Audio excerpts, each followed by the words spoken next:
What one weird trick does a profession actually hate? Story 1. Extreme couponing really does work. A lady came through my line today and had a preliminary total of $168.59. After I ran a handful of coupons, she got out of there with a total of negative 16 cents.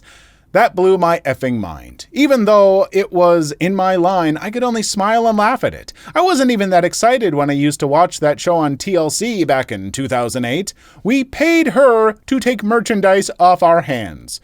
My CSM didn't know what to do, so I had to get the ASM to my line. After he verified I did everything correctly, he opened up the till and said, "Give the lady 16 cents. What? What kind of coupon, rather than saying free, says the store will give you money to take? My sister used to do that stuff. She had spreadsheets and notebooks and crap. It got to the point that the assistant manager would temporarily open a line for her to check out so she didn't clog up another line for 10 minutes. She bought a lot of things she didn't need because she needed them for another coupon to work. Frequently, this would be shampoo and body wash. Since she didn't need it, she'd give it to me. I would just stick it in my closet and forget about it. One time I took stock, I had something like 15 bottles of Old Spice, 20 bottles of Irish Spring, and another 20 bottles of assorted brands. I ended up keeping 5 or 6 bottles for myself and taking the rest to a homeless shelter because who needs that much body wash? Hobos, that's who. It is impressive what you can achieve with extreme couponing, but I also feel like I remember seeing little clips of that show. And I swear these people were dedicating like hours a day to like finding these coupons and figuring them out. And also, if you're just socially awkward like me, if you go up and be like, I want to use all these coupons and give me the money back, and someone was like, I can't do that, I'd be like, okay, I'm sorry. I'd just not cut out for it. Story 2. I'm an ERRN. This is one trick many people use to get into a room ahead of other people. Tell them you have chest pain going down your left arm.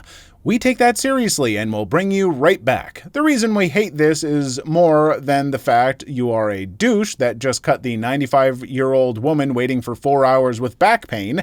It's because you're going to get rushed in, have a CBC, BMP, Tronopin, EKG, IV, chest x-ray, and IV. And when the doctor comes in and wants to talk about your chest pain that now has mysteriously disappeared, they will be confused as to why you are now concerned about the fact it burns when you pee after hooking up with that chick at a club the other night. This requires an entirely different set of tests than what we have just done. You are an a-hole. You will be ignored. We hate you. We will make fun of your burning D. You will receive no creature comforts while there. You will not have your call light answered. We have ways of torturing those that knowingly do not follow the rules. A-holes. I also just can't imagine faking the symptoms of a heart attack to get into the ER faster, knowing how much all of those tests will cost. Granted, I guess if you got some really good insurance, then you're just like, so I'll be an a-hole, blah, blah, blah, which, don't. But, yeah, if you don't have the best insurance, do you really want to pay to get in that much quicker? I do not.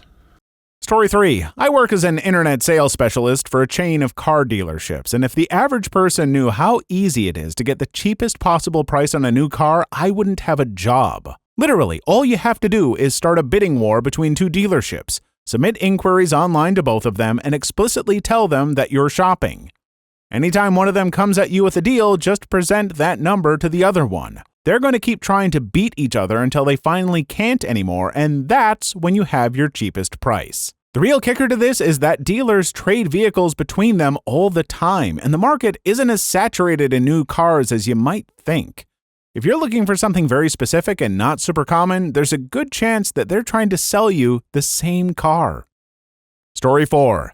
The 1040 Easy IRS form. Tens of millions of Americans can use it. It takes about 5 minutes to fill out, and it's no harder than completing a library card application. The H&R Block, Jackson Hewitt, etc. mass market tax services would prefer that you be A, terrified of tax filing and believe it can only be done properly for you by paid professionals, and B, deluded into thinking an airplane load of money is going to drop on your house that only those professionals can find. neither is the case. For most people, there is no secret path to a giant surprise windfall return, and if you get a huge refund, you have screwed up your withholding rate, and you should stop lending the government so much money interest-free in the course of the tax year. If you have a simple picture, like most people, file your form yourself. And if you're among the minority with a complicated tax picture, the last place you should go for help is a storefront operation in a mini-mall. Get a reputable private CPA.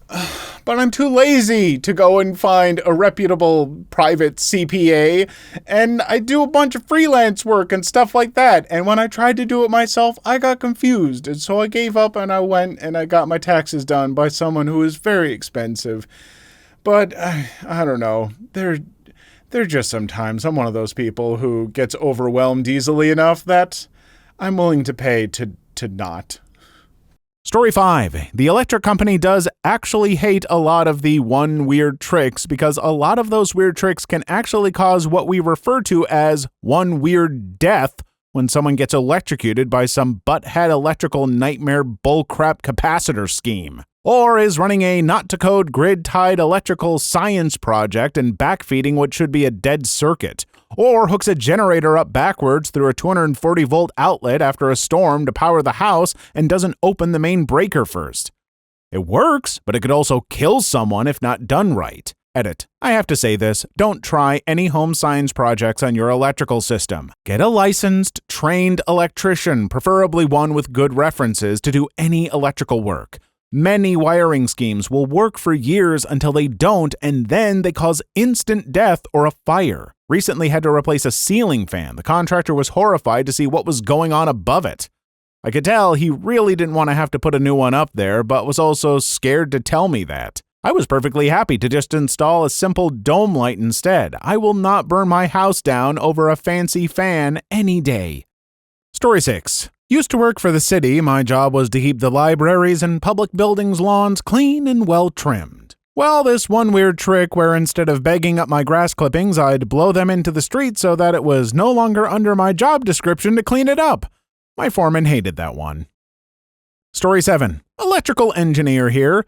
Fixing fuses by putting a coin or a bit of wire in there? That's a big, dangerous, stupid no-no. Friend of mine once phoned me up asking if I could have a look at her vacuum cleaner that had blown up. The thing had a cord about 4 feet long from where she'd repeatedly stripped it back and put the plug back on. Don't ask me why, and it also had bare wires going into the plug. The bare wires had touched, and luckily one of them had simply come loose. Why luckily? Well, I opened the plug up and there was a fuse wrapped in tin foil. That's how you fix fuses, isn't it? She explained. Shocked, I said, "Where else have you done this?" And sure enough, most of her appliances had been fixed the same way, including the TV in her daughter's room. I nearly flipped out, then took her to the do-it-yourself store across the street, literally, and bought her a bunch of fuses. Good God, that was worrying, especially since she's also the most accident-prone person I've ever met. Folks, please don't do that kind of stuff with fuses and electric stuff if you genuinely don't know what you're doing, because house fires are very real and extremely dangerous, and doing stuff like this can mean a house fire could start just at any point in time, kind of, and it's so dangerous. I've known people who have lost their homes and who have lost loved ones. It's not worth it. Just go buy some more fuses, please. Story 8. Police officers hate it when you say no comment and wait for your lawyer. There are so many completely legal tactics and tricks the police can employ to get you to confess crap. There are also so many unpredictable implications of answering even the most innocent questions. If you are arrested, just remember, the police are not your friend and they do not have your interests in mind. Do not say anything to any of them. Not the arresting officer, not the guy behind the desk, not the guy who brings you food, no one. There's a reason why your right to remain silent is specifically stated because it's one of the most important rights you have. Use it. Oddly enough, you do have to say one thing. I am invoking my right to remain silent, or some variant thereof. It's not enough to simply remain silent. You have to acknowledge the right and that you're taking advantage of it.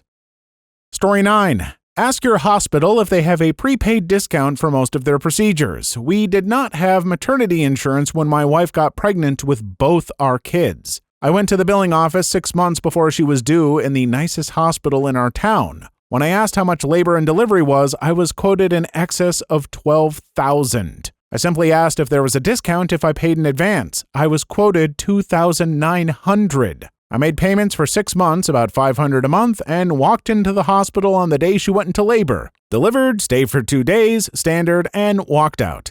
Never received a bill. Repeated the process 2 years later for our second child. I think the bill was $3,100 that time. I was positive I would receive another bill, but we never have. Story 10. Most disposal problems can be fixed with a few turns of an Allen wrench on the underside of the disposal. It manually fixes jams. Most people seem to not know this and call plumbers instead. Recently, when mine stopped working, I discovered the reset button on the bottom as well. Saved me a lot of money and time.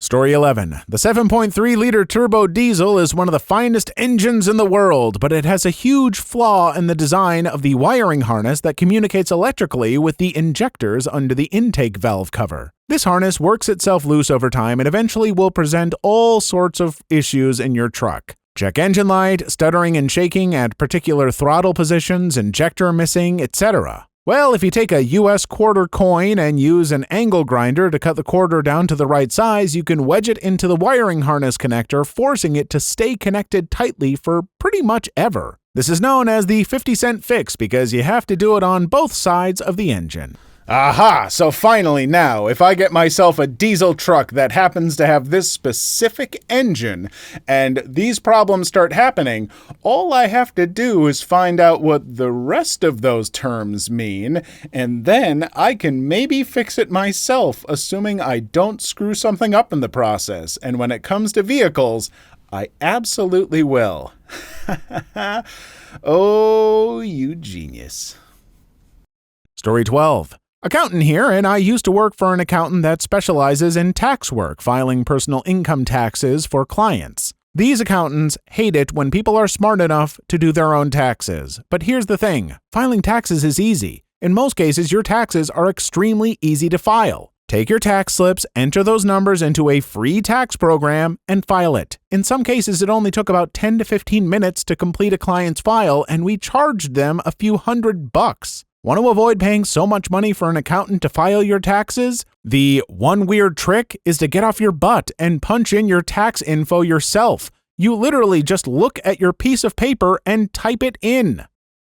Story 13. Not sure if it's one trick, but here goes. I was seeing a chiropractic doctor 3 to 4 times a week to adjust and pop my back, then lie down on a weird massage chair with electric nodes on my back and shoulders with the voodoo promise that I would feel better. I was strictly forbidden to do any exercise. I was 22, pretty skinny, never had any back or neck injuries, there was no history, my back just sort of hurt when I tried to sleep. So, of course, F that guy. I went to the gym and, through bad form, kept hurting or pinching my back and shoulders, twisted my legs and knees, but eventually got the form down and started working on my back, deads, squats, etc. I'm 27 now and haven't had any issues sleeping or any need to go visit that back-cracking practitioner. So I guess, too long didn't read, strengthening your back at the gym is the worst thing you can do to a chiropractor's bottom line. Story 14. Knowing that many so-called locksmiths are the drill and replace type. They know nothing about actual lockpicking and will just bust out the drill the lock, and overcharge you for a cheap replacement lock. I worked for a national unlocking company for a few years, and we did it all, picking, drilling, rekeying, and replacement. In many cases, though, drilling is a quicker option, especially if you can sell a new lock. I just utilized these services the other day when I locked myself out. One thing that concerned me was that no ID was asked for at all. Dude just showed up, broke me into my house, got paid, and left. I just assumed everyone was like that lockpick guy on TikTok in the YouTube shorts, where he's just like, to open a master lock, you just need another master lock. And he's like, whack, or he just takes his thing, he's like, back, back, back, and he just opens. It's amazing. Am I big enough now to where I could just call him, be like, hey, from one from one content creator to another. I'm locked out of my house. Help me. I don't know. I'm rambling and tired.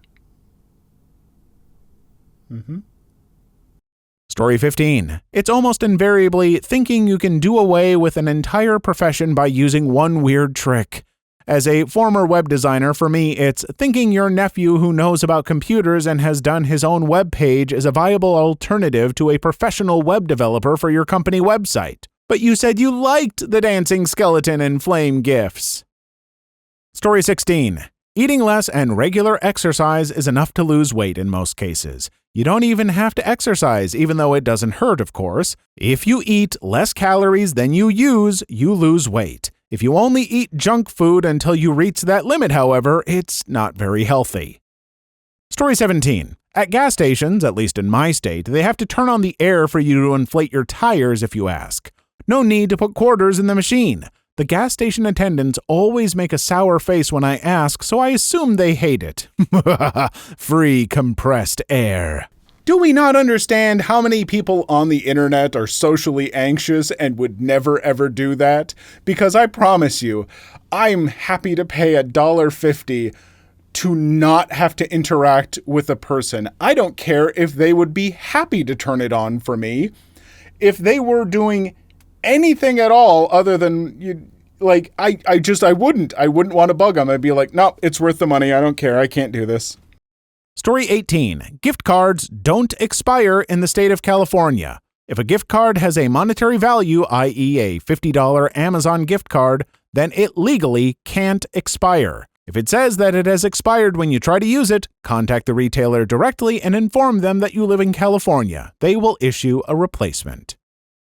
Story 19. Airlines don't want you to know this rule. U.S.-based travelers can cancel or change their flights for free within 24 hours of booking. Story 20. Complaining at a restaurant to get free food. Go F yourself. Repeatedly. If you have nothing at hand, feel free to borrow my biggest knife. Story 21. If you're a student, read the syllabus. A host of information is in there, and it is a binding document between you and your school about grades and other policies.